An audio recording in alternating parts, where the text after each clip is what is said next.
Welcome to Beena's Dubai kitchen. நான் இன்றைக்கி Ambur style mutton biryani செய்ய போகிறேன். அதுக்கு வேண்டியது மசாலா ஐட்டங்கள் பட்டை கிராம்பு ஏலக்காய், தயிர் எடுத்திருக்கேன். ஒரு சின்ன கப்பில் ஒரு கப்பு தயிர், காஞ்சி மிளகாய் அரைச்ச பேஸ்ட்டு 2 ஸ்பூனு, இஞ்சி பேஸ்ட்டு ஒரு 3 ஸ்பூனு, பூண்டு பேஸ்ட்டு ஒரு 3 ஸ்பூனு, அதுக்கு வேண்டியது உப்பு. மட்டன் ஒரு 3/4 கிலோ எடுத்திருக்கேன். அதுக்கு வேண்டியது மல்லி, பச்சை மிளகாய் ஒரு 4, புதினா, அரிசி 3 கப் எடுத்திருக்கேன். அதுக்கு வேண்டியது 2 பெரிய சைஸில் தக்காளி பொடிசாக நறுக்குனது, வெங்காயம் ஒரு 4 மீடியம் சைஸில் 4 வெங்காயம். இனிமேல் நம்ம தாளிப்போம். கீ 2 டேபிள் ஸ்பூன் ஊற்றுவோம்.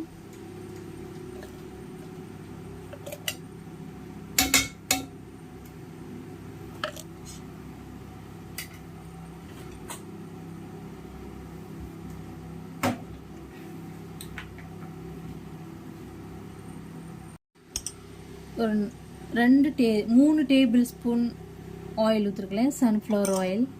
பட்டை கிராம்பு ஏலக்காய்லாம் போடலாம். வெங்காயம் போடுவோம். வெங்காயம் நல்லா ப்ரௌனாக நம்ம வறுத்து எடுப்போம். அரிசி நான் 3 கப்பு சீரக சம்பா அரிசி தான் எடுத்திருக்கேன். அதுதான் நல்லாயிருக்கும். நம்ம இன்றைக்கி வடித்து தான் அதில் போட போகிறோம், அப்படியே போட போகிறதில்ல. நல்லா ப்ரௌனாக ஆகட்டும், இன்னும் வதங்கலை. நல்லா வதங்கிடுச்சு, ப்ரௌனாக வதங்கிடுச்சு. நம்ம பூண்டு போடலாம்.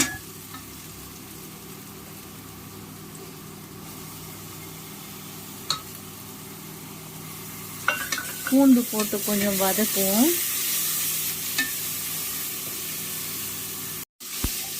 பூண்டு போட்டு நல்லா வதக்கியாச்சு. இப்போ நம்ம மல்லி இலை போடுவோம், பச்சை மிளகாய் போடுவோம். ஒரு கைப்பிடி அளவுக்கு தாங்க மல்லி இலை.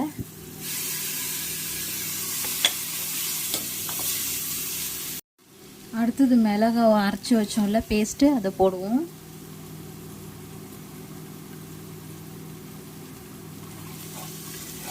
வேறு மிளகாய் தூள்லாம் போட தேவையில்லை, இதே போதும். உங்களுக்கு இதே கலர் வந்துடும்.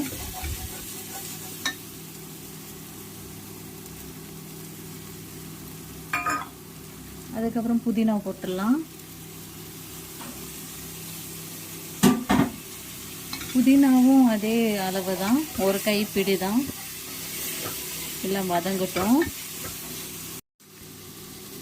இஞ்சியை போட்டுடலாம். இஞ்சி பேஸ்ட் அரைச்சி வச்சோம்ல, அது போடுவோம்.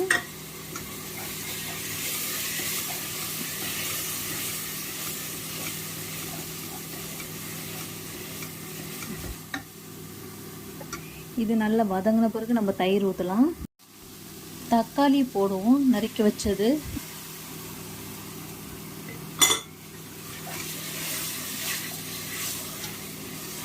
இந்த தக்காளி நல்லா வெந்திருக்கணுங்க. நம்ம வேறு பிரியாணிக்கு வேறு பெருசு பெருசாக இருக்கும்ல, இது இப்படி நல்லா வெந்திருக்கணும். அதனால தான் பொடிசாக அரைக்கிறேன், பொடிசாக வெட்டியிருக்கேன்.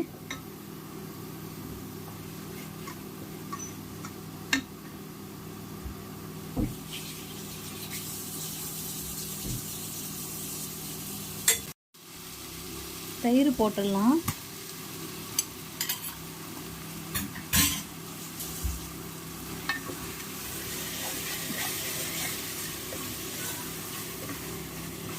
உப்பு போடுவோம்.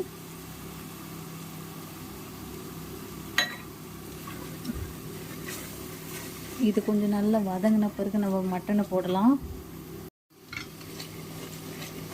நல்லா வதங்கிட்டு நம்ம மட்டனை போடுவோம்.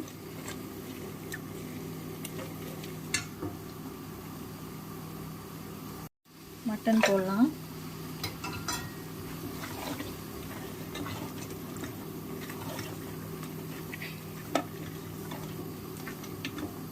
இது கொஞ்சம் வதங்கின பிறகு நம்ம தண்ணி ஊற்றி வேக போடுவோம். கிண்டி விடுவோம்.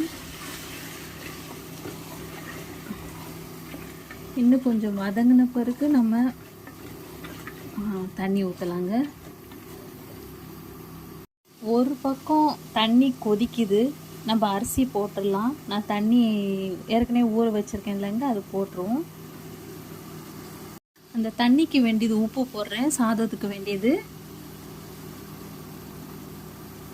நான் 2 ஸ்பூன் போட்டிருக்கேங்க.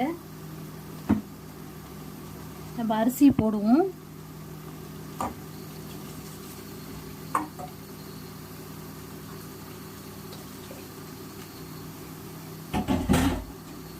இப்போ நம்ம தண்ணி ஊற்றி வேக போட்டுருவோம். 5 விசில் வர வைப்போம்.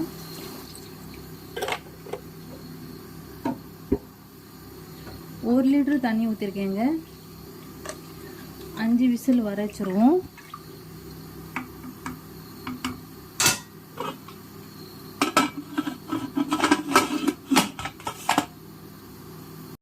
சாதத்தை பார்க்கலாம். சாதம் அங்கே பாருங்கள், நல்லா கரெக்டாக இப்படி அமுங்கிடுச்சு பார்த்தீங்களா. ரொம்ப வேகவும் கூடாது, ரொம்ப அரிசியும் இருக்காது. லேசாக இது மாதிரி அமுங்கினாலே நம்ம வடிச்சிடணும். போட்டுருவோம்.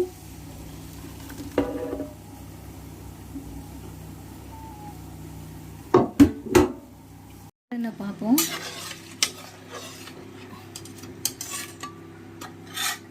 வெந்துருச்சா பார்க்கலாம். மாட்டேங்குது, நல்லா வெந்துருச்சு. இங்கே பாருங்கள், நல்லா வெந்துருச்சுங்க. நம்ம இனி ரைஸை போட்டுடலாம். கொஞ்சம் கூட உப்பு தேவை, உப்பு போடுவோம். நம்ம ரைஸை போட்டுடலாம்.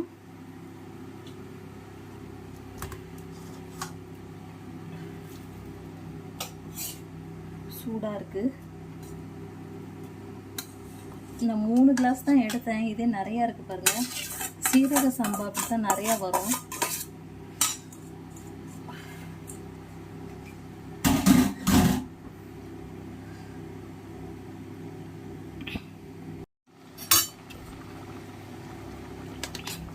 நம்ம மூடி போட்டுருவோம். தண்ணி கரெக்டாக இருக்குங்க. இதிலே நம்ம தம்மு போட்டுடலாம். இது நல்லா கொதித்த பிறகு நம்ம குக்கரை மூடுவோம். குக்கர்லேயே ஒரு 20-25 நிமிஷம் நம்ம தம்மில் வைக்கலாம். சிம்மில், விசில்லாம் வர தேவையில்லை. நல்லா கொதி வந்துருச்சு. நம்ம தம்மு போட்டுருவோம். குக்கர் மூடிடலாம்.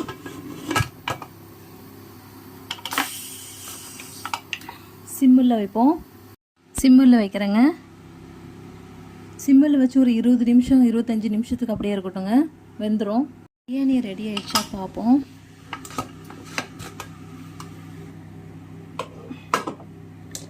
தண்ணிலாம் காஞ்சிச்சுங்க, எப்படி இருக்குன்னு பார்ப்போம். சூப்பரான பிரியாணி ரெடிங்க. ஆம்பூர் பிரியாணி இப்படி தான் இருக்கும். இது ஆறின பிறகு கொஞ்சம் நல்லா இருக்குங்க. சுடு சுடாக இருக்குது. மட்டனும் நல்லா வெந்துருச்சு. சூப்பரான பிரியாணி ரெடிங்க. இனி சாப்பிட வேண்டியதான். தேங்க்யூ கைஸ், பார்த்ததுக்கு சப்ஸ்கிரைப் பண்ணுங்கள், லைக் பண்ணுங்கள், ஷேர் பண்ணுங்கள். Thank you so much. சூப்பரான பிரியாணி ரெடி. தேங்க்யூ.